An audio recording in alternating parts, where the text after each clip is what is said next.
Well, we are officially in eclipse season, ladies and gentlemen. We have our first full moon lunar eclipse happening in the sign of Pisces on Tuesday, September 17th, 2024 at 25 degrees of Pisces. This is our first eclipse on the Virgo Pisces axis. Yes, the nodes are still in Aries Libra. They won't shift into Pisces and Virgo until late October. That said, this is happening in the sign of Pisces. It is an off-node eclipse, and it is starting off the next 2-year cycle of eclipses being in Virgo and Pisces. We also haven't had eclipses on this axis of Virgo and Pisces for about 8 or 9 years. Remember, it takes the nodes about 18 years to go around the entirety of the zodiac, so half of that would be about 8 to 9 years. So this eclipse, you guys know I am heavily focused on eclipses in my astrology practice. I have other videos on eclipses in astrology in general, but this particular eclipse is a partial full moon lunar eclipse in the sign of Pisces. We know that eclipses are basically new and full moons on steroids.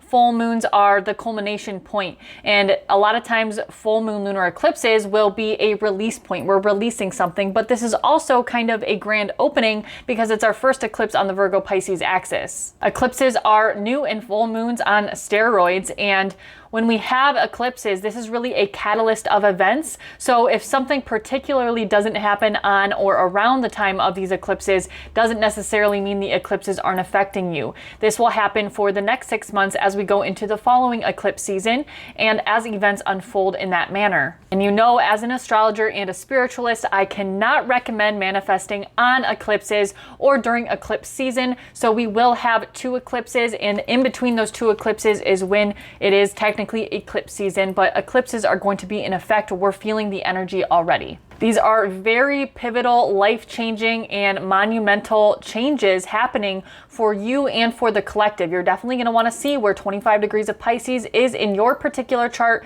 as well as the mutable signs. Let's dive into this a little bit further. So this full moon lunar eclipse again is happening at 25 degrees of Pisces. This is happening on Tuesday, September 17th, 2024 at 10:34 p.m. Eastern. That is 7:34 p.m. Pacific time. And this is happening at 25 degrees and 41 minutes of Pisces. Again, check and see where you have 25 degrees of Pisces and what you have around 25 degrees of the mutable signs. See what house is ruled by Pisces in your birth chart, because this house is going to be under a lot of pressure. This is also happening in the 3rd decan of Pisces, and the 3rd decan of Pisces is ruled by Scorpio. It's a Scorpio decan, and this is ruled by the 10 of Cups tarot card. If you guys aren't familiar with the 10 of Cups tarot card, this is the happily ever after, the family unit, emotional fulfillment card. It is about like domestic harmony, happiness, security, home, children, peace, love, alignment, blissful relationships, just the happily ever after card. Because this is in a Scorpio decan, there is an element of transformation through pain, or pain that comes with transformation, if that makes sense, because it's in a Scorpio ruled decan. So because this is a full moon, we know that full moons are when we have an exact opposition with the sun and the moon. We have the sun over here at 25 degrees of Virgo with the moon at 25 degrees of Pisces. And what is the moon conjunct here? Oh my gosh, that is Neptune. And Neptune has been a heavy hitter for us lately. And Neptune is retrograde and almost came into Aries. It won't be moving into Aries until next year, but Neptune is retrograde now at 28 degrees of Pisces. So that makes it in conjunction to this full moon lunar eclipse. Now, before we dive too much further into the actual aspects of this eclipse, I want to touch on just Pisces and Virgo in general. So the Virgo Pisces axis is an axis that I always associate with an axis of service. It is our practical service or our earthly service or our mental service in Virgo, and then our spiritual service and our selfless service in Pisces. It can also be referred to as a service of health. We have our physical body health in Virgo, and we also have our mental health and our emotional well-being or our spiritual well-being in Pisces. And we know that Pisces is the 12th and last final sign of the zodiac. It is mutable water. This is really a combination of all the signs mixed together, and it's very much about boundlessness, right? The ruling planet of Pisces is traditionally Jupiter, but it is modernly Neptune. Pisces is sensitive, it's empathetic, it's very spiritual, very creative, very imaginative, intuitive, artistic, somewhat aloof, can be somewhat avoidant or prone to escapism or numbing or transcendence in some way, a lot of times with things that can numb our earthly feelings and emotions or sensations. And that's what we have to be careful of when we're in the sign of Pisces. but it is the most flexible and adaptable sign because it's mutable water and it's the last sign of the zodiac. We're wrapping everything up. And there is an element of duality when we're talking about Pisces because, of course, the symbol for Pisces is of the two fish that are swimming in opposite directions. And this represents duality and a balance of human nature. It's the harmonious coexistence of opposing forces. Yin and yang, if you will. All right, now back to this eclipse, guys. So this is a full moon lunar eclipse conjunct to Neptune, and it is the ruler of this full moon. I'm just going to continue to say full moon. You guys know it's a full moon lunar eclipse, but the ruler of this full moon is Neptune, and it's conjunct to its ruler. That is the modern ruler. Of course, we are going to talk about Jupiter as well, but it's conjunct to its ruler in its home sign. So more or less, this is extremely potent, very dreamy, very artistic, very imaginative, very spiritual. We could have spiritual revelations, spiritual epiphanies, and just lots of downloads and intuitive information that's coming to us. Now, this does kind of blur the lines. It can get a bit foggy.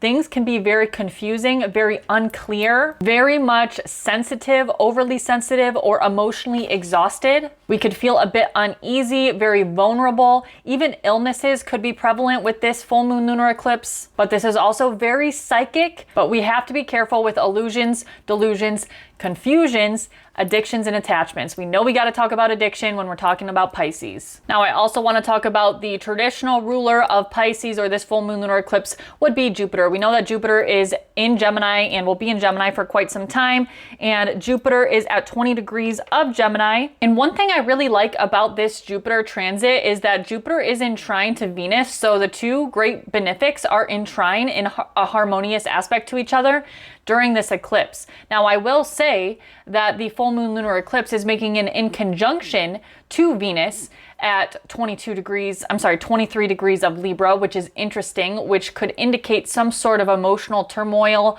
or emotional sensitivity or emotional misalignment in our relationships. Venus is at home in its sign of Libra, but Venus also rules the South Node, which is transiting through Libra as well. So I know that was a lot to digest, but with the in conjunction from the full moon lunar eclipse as well as Neptune over to the ruler of the South Node in Libra, which is Venus, this can spell out domestic misalignment or domestic harmony that isn't anywhere to be found. But we do get a little bit of good luck and benefic energy from that trine from Venus to Jupiter. We also have Mars, which is the ruler of the North Node in Aries, down here in Cancer, and Mars is actually at fall in the sign of Cancer. It doesn't necessarily do very well in the sign of Cancer, but this area of your chart, wherever you have Cancer in your chart, is going to be very heavily highlighted over the next 8 months because Mars is actually going to station retrograde this year. We only get a Mars retrograde once every 2 years, so it's very significant. So whatever house you have Cancer in your birth chart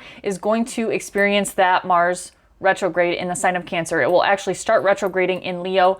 It will go into Leo and it will station retrograde and retrograde back into Cancer. But the Cancer area of your chart is very important over the next 8 months. And I haven't even begun to talk about all the things I need to talk about for this full moon lunar eclipse, guys. So go check out my YouTube. I'm at the Cosmic Rose. If you want to book personal readings with me, all you have to do is click the link in my bio. If you have any issues with the link, just click it over on Instagram or YouTube. For some reason, TikTok has this issue with the beacons links. But otherwise, happy eclipse season, guys. Happy first eclipse in the sign of Pisces. The nodes are almost out of Aries, Libra, guys. We're almost there. And this is kind of just like a grand opening for the Pisces Virgo axis of the nodes. So happy eclipse season. Much love.